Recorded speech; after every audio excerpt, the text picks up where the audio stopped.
Hello, welcome. I'm Professor Sean Tavalia, Academic Chair of Physical Science at Suffolk County Community College and founding member of the board of Hamptons Observatory. For those of you not familiar with our organizations, the Hamptons Observatory was founded over 20 years ago with a mission to promote an understanding and appreciation for science through free, quality educational programs. Tonight's event is co-sponsored by Suffolk County Community College's NSF-sponsored iSuccess program, a program that provides scholarships and extracurricular activities for students enrolled in STEM majors. Although this event is free, it could not be possible without the generous donations from people like you.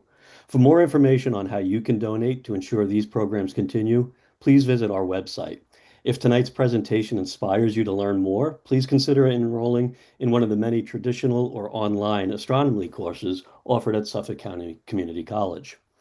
Tonight's speaker is Assistant Professor of Astronomy at Columbia University. She received her PhD in astronomy and astrophysics from Harvard University. Before arriving at Columbia, she served as a NASA-funded postdoctoral scholar at the University of Michigan. Her work centers on observing protoplanetary disks, especially with ALMA, in order to study planetary formations. Her specific interests include the influence of environment on planet formation, the chemical evolution of disks, and its link to exoplanet atmospheres, and the demographics of protoplanets. It's an honor to have her with us tonight, so please join me in welcoming Dr. Jane Huang. Jane? Okay, thank you, Sean, and thanks everyone for listening tonight. So for a long time, the only planets that we knew about were the ones in our own solar system. But even just within our own solar system, we see this rich diversity. We have the four small inner rocky planets, the two gas giants, and then the two ice giants. So, as far as we know, Earth is the only inhabited planet, and we're curious about whether it is true that it is, in fact, the only inhabited planet. And to understand that, we have to ask ourselves, is our solar system typical or unusual? Well, the last 30 years have been a really rich era for studying planets outside of our solar system, known as exoplanets. As of June 2025, astronomers know of over 5,900 exoplanets, and they continue to find more. And these exoplanets have really challenged our understanding of the origins of planets because a lot of them have properties that aren't like the ones in our own solar system. So this plot shows you the semi-major axis of the planet's orbit, so how far out it is from its star. And the y-axis of this plot shows you how massive this planet is, how massive the planets are.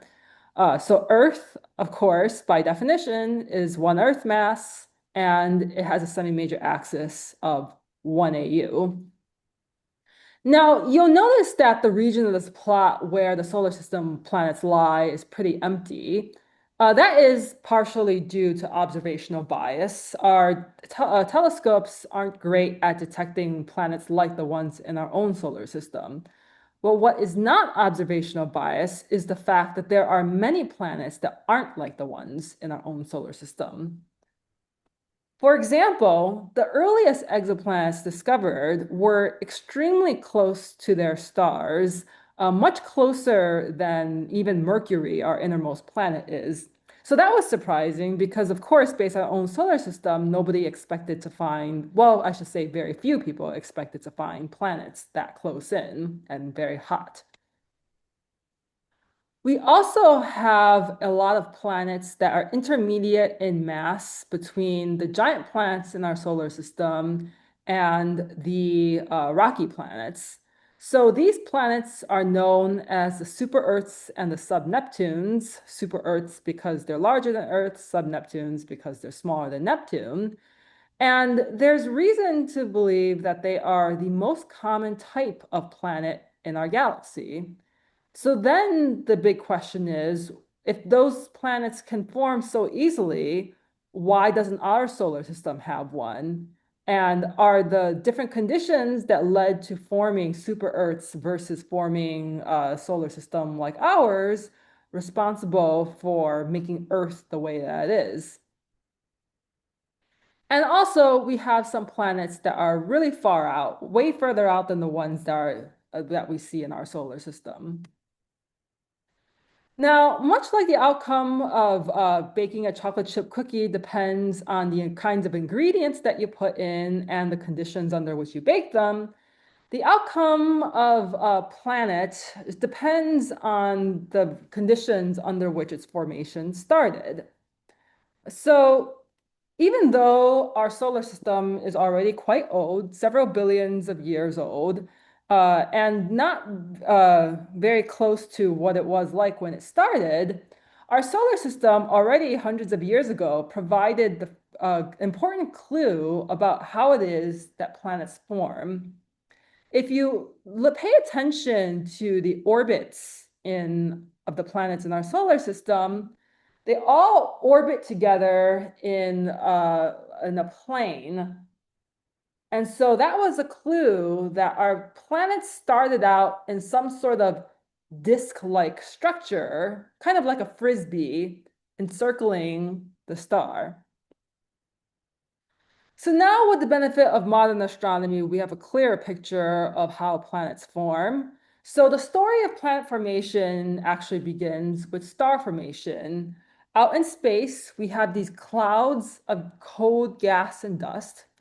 Eventually, these massive clouds collapse under their own gravity. And that is what starts to form the first baby stars or protostars. So we have material falling in, forming this hot protostar. And then the rest of the material, thanks to angular momentum conservation, ends up swirling in this disk-like structure around the baby star. And that's what we call a protoplanetary disk. It's made out of gas, dust, and ice left over from the star formation process. And eventually, this material will assemble to form planets. Eventually, the protoplanetary disk goes away, and we are left with the planetary systems. So if you look outside, you'll notice that Earth is not surrounded by protoplanetary disk material because our original protoplanetary disk eventually went away. So the big picture questions that I seek to answer with my study of protoplanetary disks are where, when, and how do planets form? How do protoplanetary disk properties influence planet formation outcomes? And what can protoplanetary disks tell us about the population of forming planets?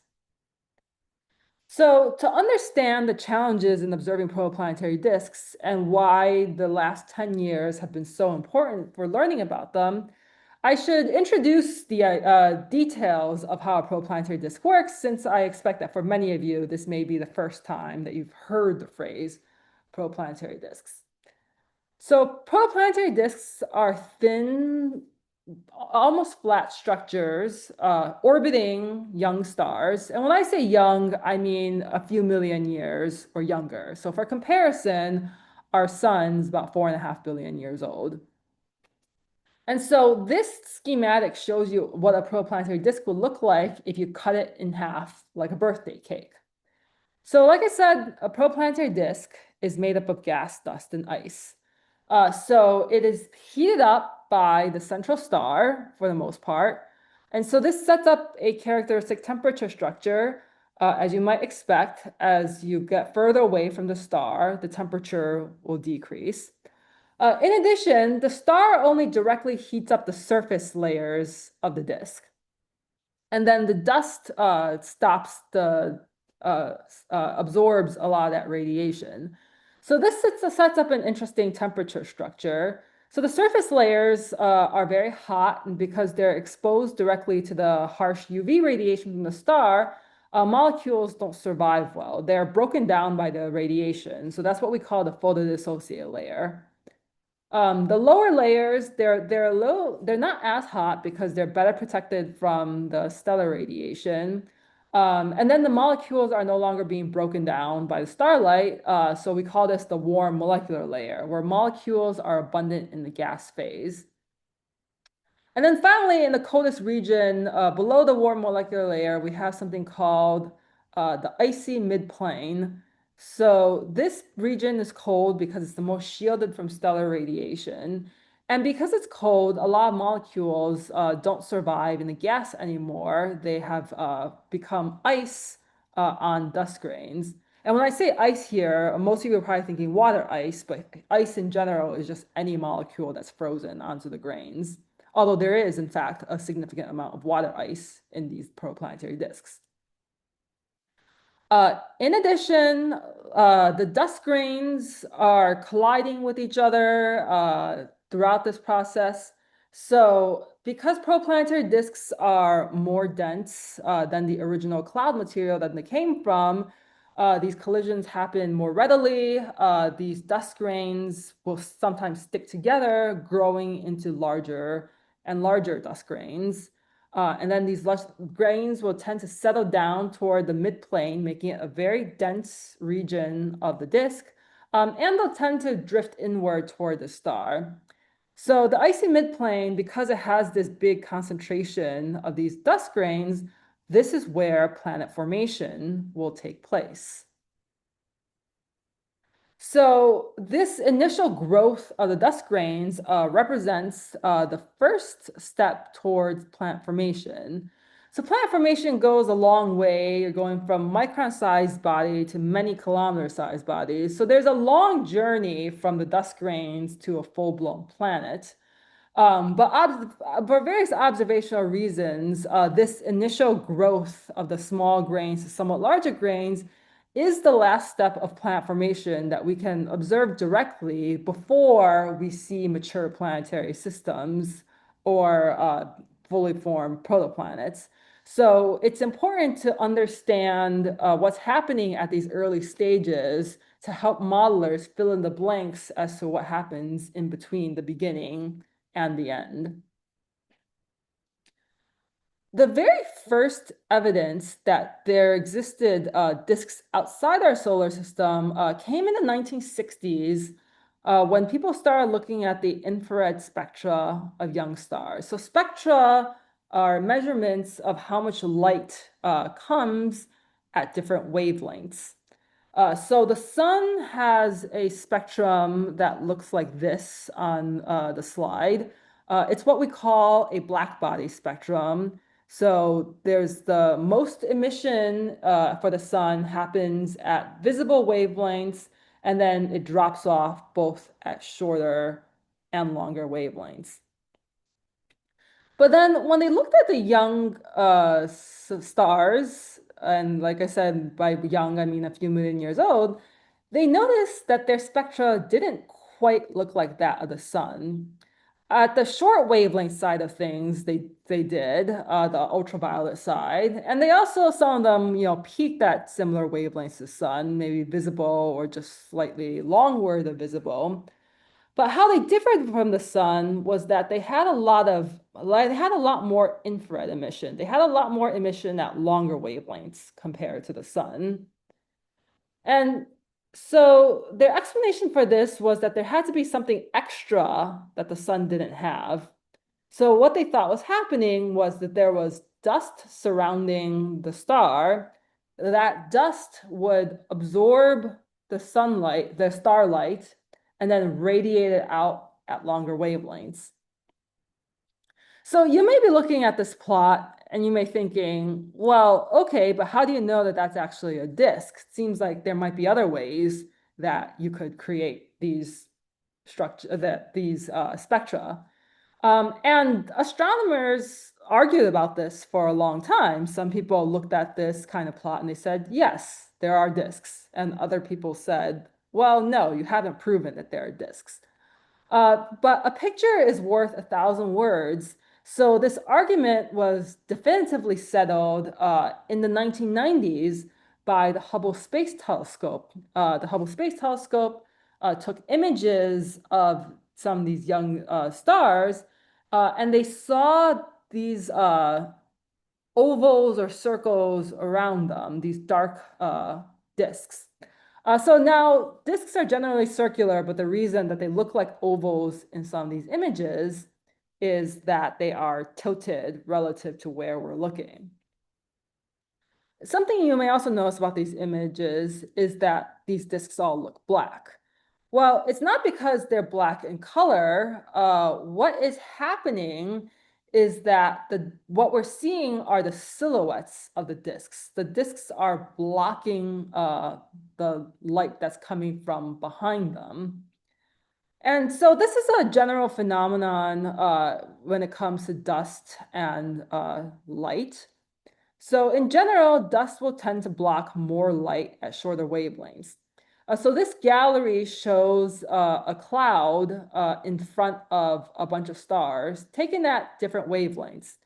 So if you look at 0.44 microns, you see this big black void. And that's not because there's nothing in space in that region. It's because there's a lot of dust blocking the starlight behind it. But you see, as you go to longer and longer wavelengths, you barely see the cloud anymore, and instead you see the starlight poking through. So if we want to look at protoplanetary disks, HST is useful for proving that the disks are there. But if we want to look inside the disks and understand what's happening during the era of planet formation, it's useful to go to longer wavelengths, such as infrared and radio. And I'll explain a little bit about how we use these observations to characterize planet formation processes. So first, starting with radio, or more specifically, millimeter wavelength observations. So most of the solid mass in disks, the stuff that will eventually become either the cores of giant planets or become rocky planets, most of that solid mass is in the form of millimeter or centimeter sized dust grains in the midplane. And these dust grains, they don't shine brightly at visible wavelengths like the wavelengths that our eyes are used to looking at, but they do produce bright emission at very long wavelengths, at millimeter wavelengths. But it wasn't until fairly recently that we could take good millimeter wavelength images of protoplanetary disks, even though Hubble was already taking images of disks in the 1990s. And here's why. Okay, so first of all, protoplanetary disks are relatively small. So typically their diameters are only a few hundred astronomical units. So just as a reminder, 1 AU is a distance between the Earth and the Sun. Now, this may sound pretty big, but protoplanetary disks are also not very close to us. When we talk about nearby protoplanetary disks, they're still several hundred light years away. So if you wanted to be able to take a picture of a protoplanetary disk that's more than just like a pinpoint of light, it would be like standing at one end of Manhattan and trying to identify a piece of fruit that someone's holding up at the other end of Manhattan, assuming that all the skyscrapers weren't in the way. Now, observing at millimeter wavelengths is extra hard due to a physical concept that relates the resolution of a telescope, or how well we can separate two different objects, to the wavelength that we're observing at. So the resolution is proportional to the wavelength of the signal over the diameter of a telescope. So you want the resolution to be small in order to be able to separate out two objects. So as you can imagine, the bigger a telescope you have, the better resolution you have. But the hard part is the longer the wavelength you're looking at, the bigger a telescope you need just to get the same resolution. So to even begin to resolve a protoplanetary disk at millimeter wavelengths, like not even seeing any interesting detail, but just resolving, you probably want a dish diameter that's larger than 100 meters. So that's 330 feet, and that's enormous. So the largest steerable telescope dish that's operating at millimeter wavelengths today is 100 meters. And for comparison, Hubble Space Telescope, which observes at shorter wavelengths, has a much smaller diameter. It's only 2.4 diameters because it doesn't need to be as big to get the same similar resolution. But luckily, radio astronomers came up with something clever in the early 20th century. So their solution for observing things where they didn't want to build or can't build a giant radio dish is to use something called an interferometer. So the idea of an interferometer is that instead of having one gigantic radio dish, you have lots of smaller dishes. And now the resolution of an interferometer is not based on the size of the individual dish, but it's based on the so-called baseline or the distance between antennas. So if you want high resolution, then you have a lot of antennas that are far apart. And so the idea, basic idea behind interferometry is that the signal from whatever object you're looking at will reach the antennas at slightly different times. And through a lot of computer processing and clever math, you can reconstruct what the original signal had to look like in order to produce the signal that was received by the interferometer antennas at different times. And one particularly notable use of an interferometer was reported in the news widely not too long ago. So you may recognize this image because it appeared in the New York Times. Radio interferometry was used to make the first picture of a black hole. And this was by the Event Horizon Telescope. And so a similar concept applies to studying protoplanetary disks. This represented state-of-the-art millimeter disk observations about 14 years ago. And this was already a huge leap forward for our understanding of planet formation because now people could measure how big these protoplanetary disks were. And they could start to see a bit of structure. In some of these, you can see that there's less emission at the center of the disk compared to some of the outer regions of the disk. But even so, it's like you don't see too much variety in these disks. They seem pretty simple and maybe differing in just small ways. So just for some guidance, when you look at these images, a lot of radio images will have something called a so-called synthesized beam. So that is a little ellipse in the corner that gives you an idea of what the effective angular resolution of the image is. So in this image of a protoplanetary disk, you can see that the synthesized beam is much smaller than the disk, which means that we have very good resolution and we're seeing a lot of details in the disk. So in the 2010s, the construction of the Atacama Large Millimeter submillimeter array, known for short as ALMA, revolutionized the study of planet formation. It is the most powerful millimeter interferometer currently operating and ever built. So the Atacama Large Millimeter submillimeter array is located in the Atacama Desert of Chile. And the reason for this is a great site for radio astronomy because it's high, it's dry, and it's far away from most human civilization. So you don't have to deal with interference from human activity. And with ALMA, we conducted a survey called the Disk Substructures at High Angular Resolution Project, or DSHARP for short, which looked at 20 disks at a spatial resolution of just 5 AU. So for reference, that's about the distance between the Sun and Jupiter. So the last gallery that I showed you of disks taken about 14 years ago, like I said, disks look pretty similar to each other. They look pretty simple. But when we look at disks with 10 times better resolution, as we did with DSHARP, we see that disks are really richly structured. You see that a lot of these have gaps and rings, and a few of them have spirals. And not just that, but they're also incredibly diverse. We don't really see any two disks that look the same.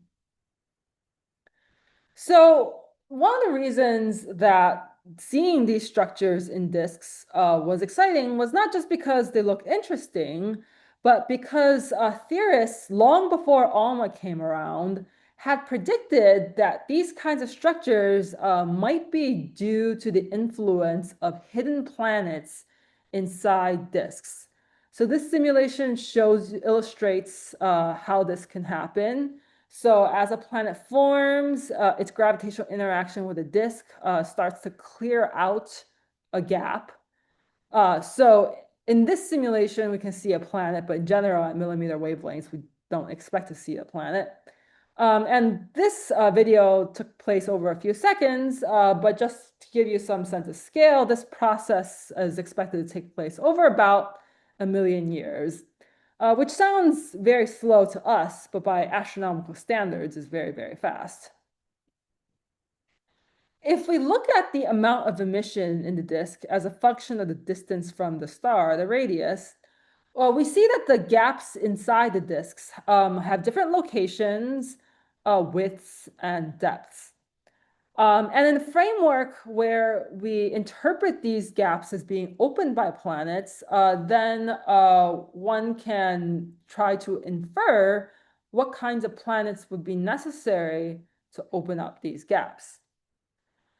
So based on this notion, Shanja Zhang, who was part of the D-Sharp collaboration, is now a postdoctoral fellow at Columbia, ran a series of hydrodynamical simulations with a planet inside a disk, varying both the disk properties and the planet properties, and looking at the gaps that were opened inside the simulations to figure out what properties the planets would have to have in order to reproduce the observations from D-Sharp.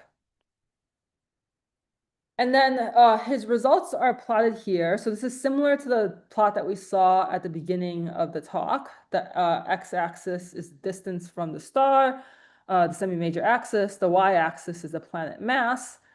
So the inferred properties of the D-Sharp planets are marked in cyan, and then the little dots are the known exoplanet population. And so what was interesting was that these inferred planets were occupying a different part of this plot compared to most of the known exoplanet population.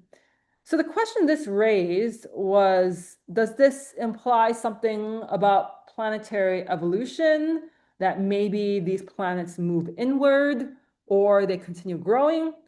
Or is this telling us that our current exoplanet detection techniques are missing perhaps a big population of planets that we might find in the future as our telescopes improve? And this is something that we, as a field, hope to answer in a few years with something called the Roman Space Telescope, which is scheduled to launch in 2026 or 2027. In addition, people have been trying to look for these planets themselves. So these planets, like I said, they're not emitting brightly at millimeter wavelengths, but because they're very hot when they're young, they are expected to emit brightly at shorter wavelengths. So people have used infrared and optical telescopes such as VLT Sphere to look for emission from these hot protoplanets. And they have succeeded in finding them in some gaps, which helps strengthen the interpretation that the gaps we see in disks are due to planets. But these telescopes, they're sensitive to very massive planets generally, a couple Jupiter masses or more. And we don't expect that most planets will be that massive. So in the cases where the planets aren't massive enough to be detected directly like this, these ALMA observations of disk gaps and rings give us an important window into the properties of young planets. Now, in addition to gaps and rings, ALMA has also found examples of the so-called grand design spiral arms in disks. So these spiral arms, they're not just seen in galaxies, they're also seen in other astrophysical contexts, like in protoplanetary disks. Now, one idea is that they could be due to planets, but another interesting idea for why we see these spiral arms is something called gravitational instability. So simulations show that these kinds of spiral arms can form if the disk is so cold and so massive that it becomes unstable. And when the disk becomes unstable, something that can happen is that it starts breaking it down into these like fragments. And these fragments can possibly become planets. Now, the observations that I've shown you so far have generally come from nearby star forming regions. And that makes sense because those are easier to observe. But one limitation of doing that is that these nearby star forming regions may not necessarily be representative of the typical planet formation environment.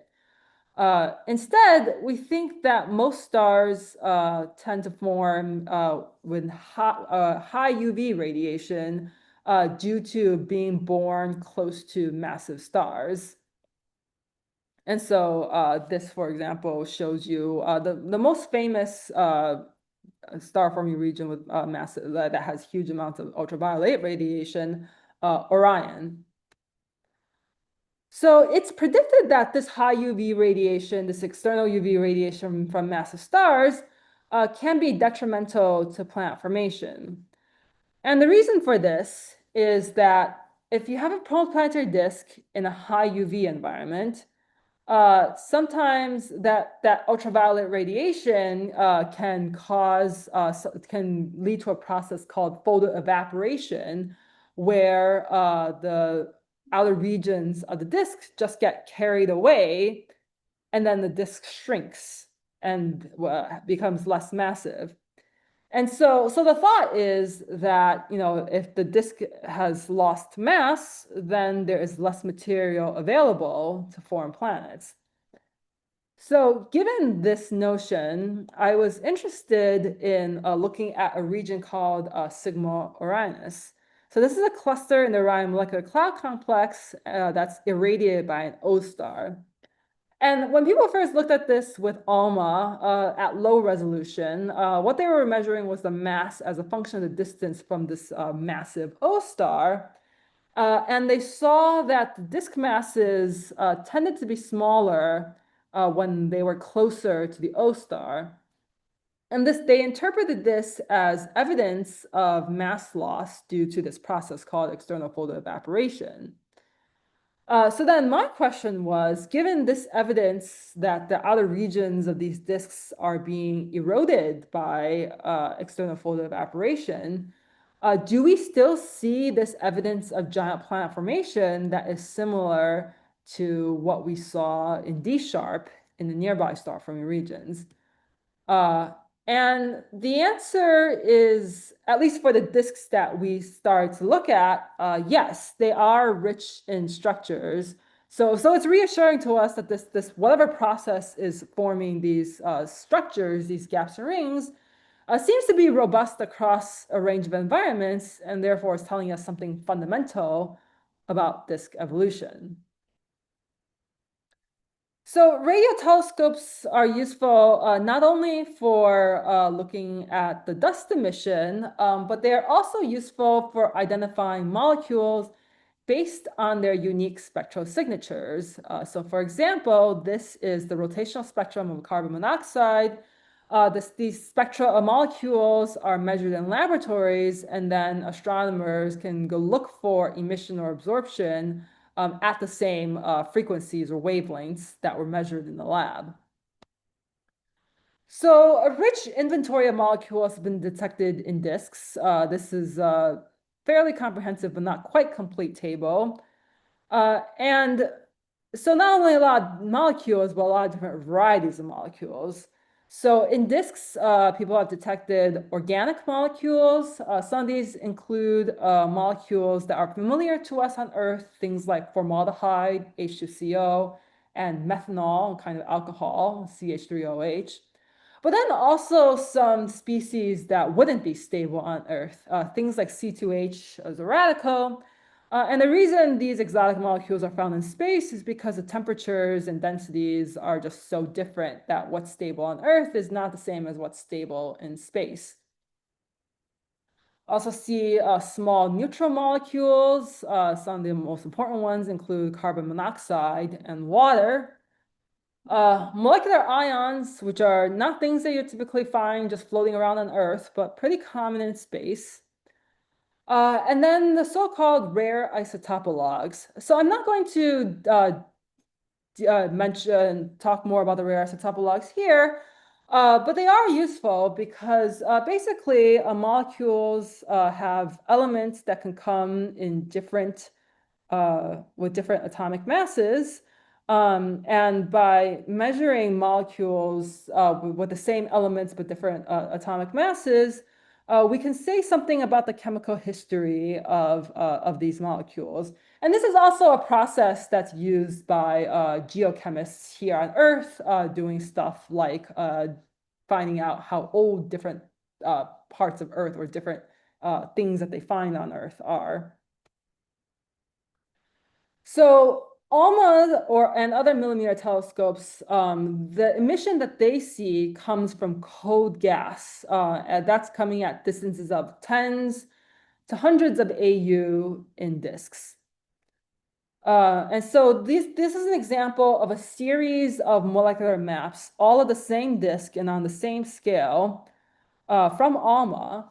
And what should catch your eye is that these maps, and remember, they're all from the same disk, they look incredibly different for each molecule. And this is telling us about how chemical conditions change with distance from the star. And these different chemical maps arise due to a complex combination of physical processes. The disk chemistry at a specific location, and therefore the kind of material that's available to form planets, is shaped by a very wide variety of processes.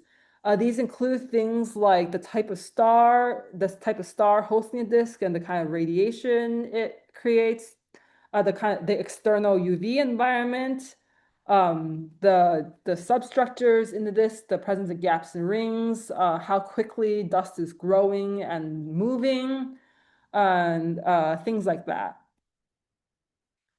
Now, in contrast, whereas ALMA detects gas very far out in the regions where giant planets form, infrared telescopes are useful for detecting emission from hot gas in the inner few AU of disks, where small rocky planets, those like Earth, will eventually form.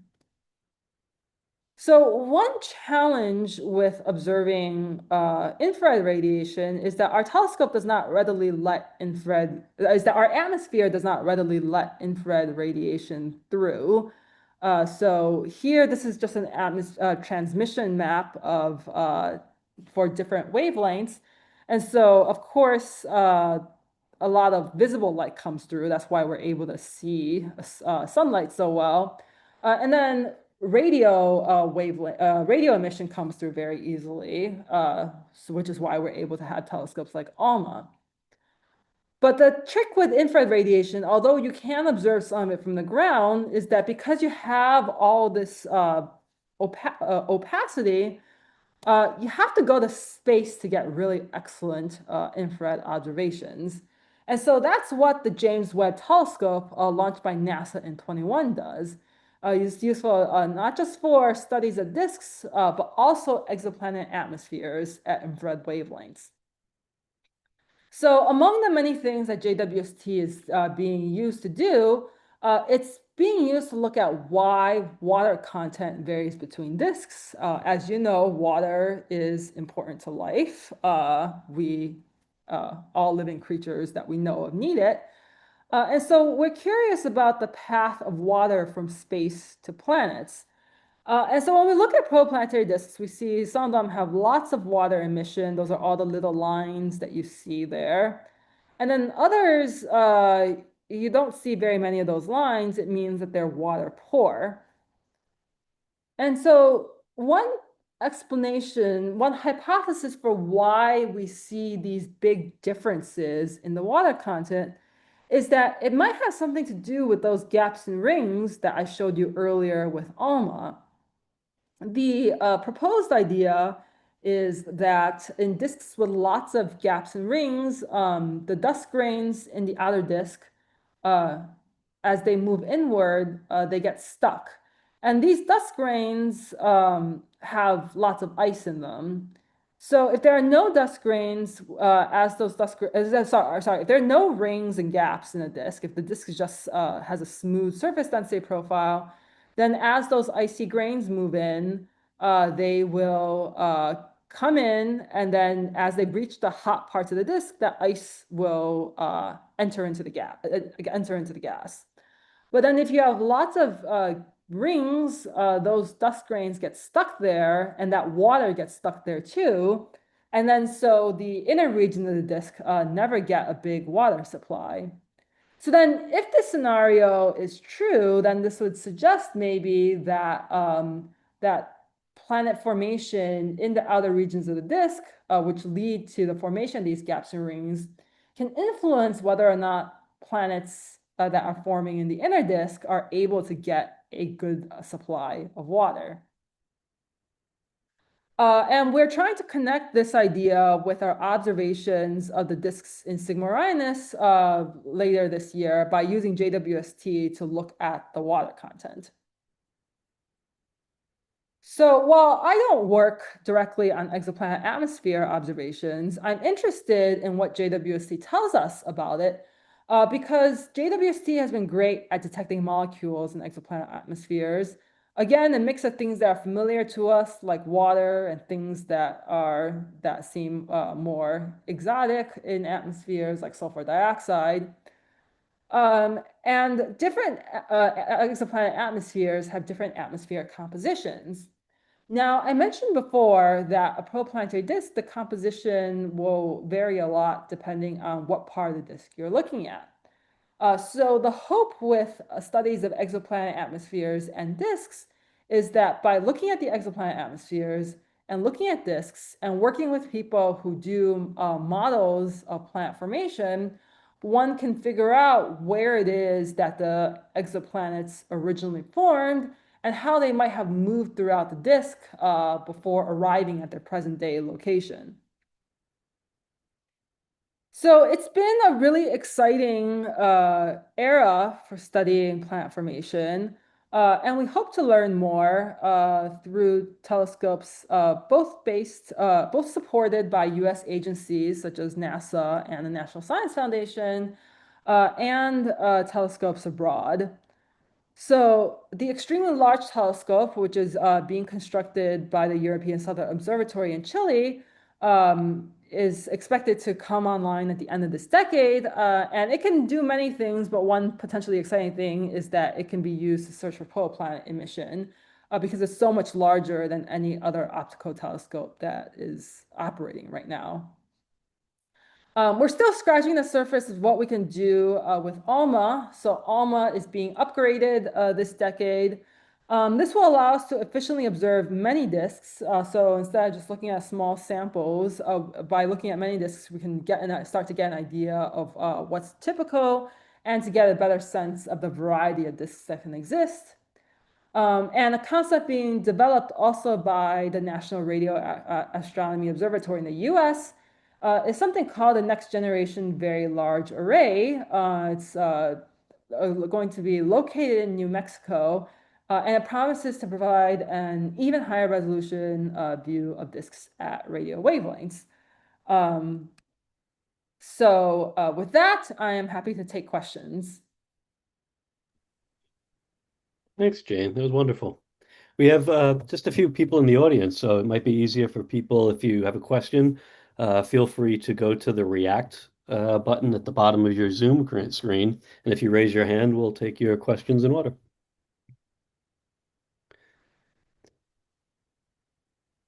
So, Jane, while we wait for questions, when you're looking at the disk, what what process makes it become a disk, right? We go from an amorphous cloud around that star and bringing it, is it related to magnetism within the star, or is it just purely the physics of rotation collapsing the disk? Yeah, so the simplest picture is that it has to do with angular momentum conservation. So if you've ever been ice skating, if you ever spun around on figure skates, if you've ever gotten bored and spun around in an office chair, then you know that you've experienced angular momentum conservation. You can spin faster or slower depending on how much you throw your arms out and stuff like that. But then, like you mentioned, there are extra complications. Magnetic fields do play a role, but the exact nature of their role is something still being explored by modelers.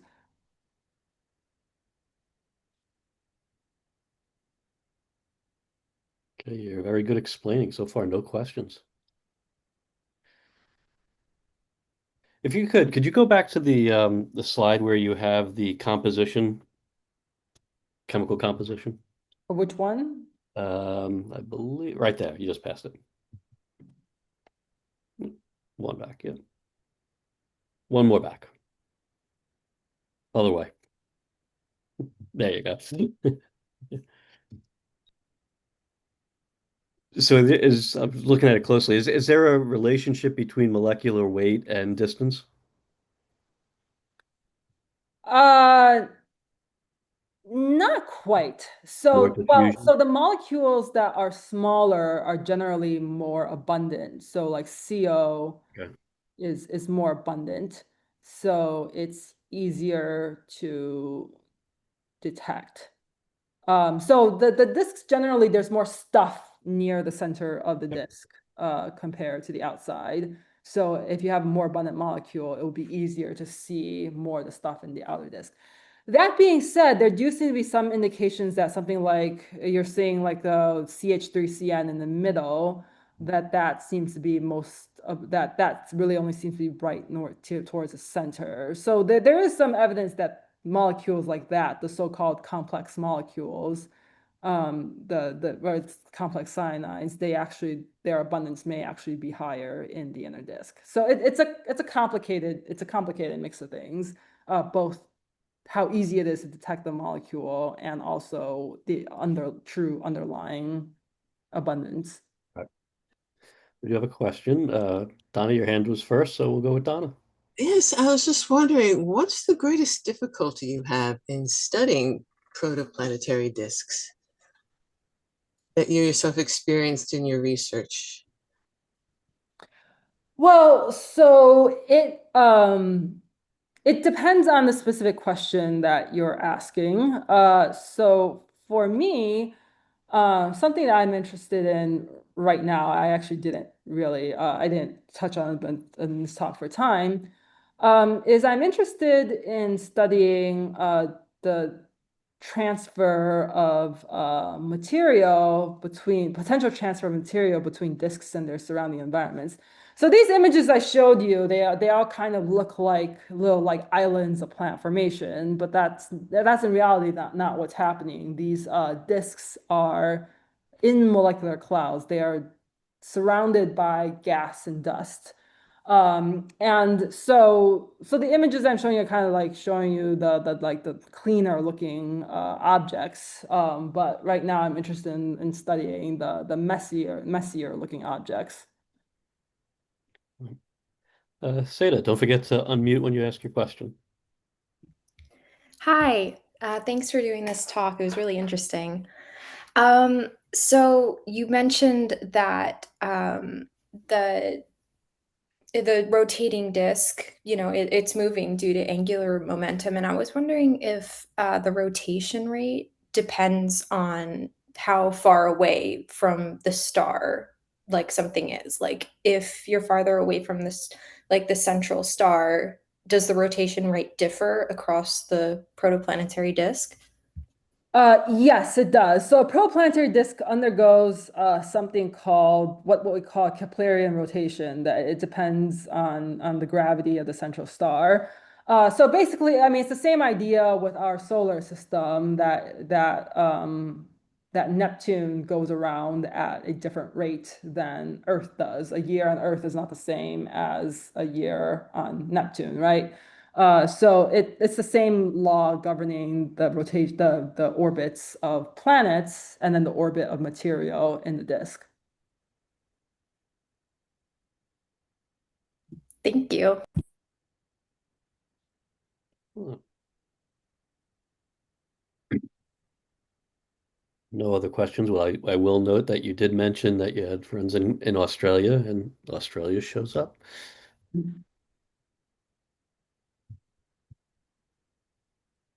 All right. Well, I see no other questions. Shane, this was fabulous. I really liked the imagery. I liked everything you stated. So it was interesting to see what you've been working on and some of the new things. We talk in geology very simply on planetary formation. Um, and now I think I got to change my lectures a little bit. So thank you Oh, so much for joining us tonight. okay. And thanks everyone also for being great listeners. We hope when you have a little more data and more to show, we'll have you back in the future. Sounds great. Have a good evening, everyone. Thank you.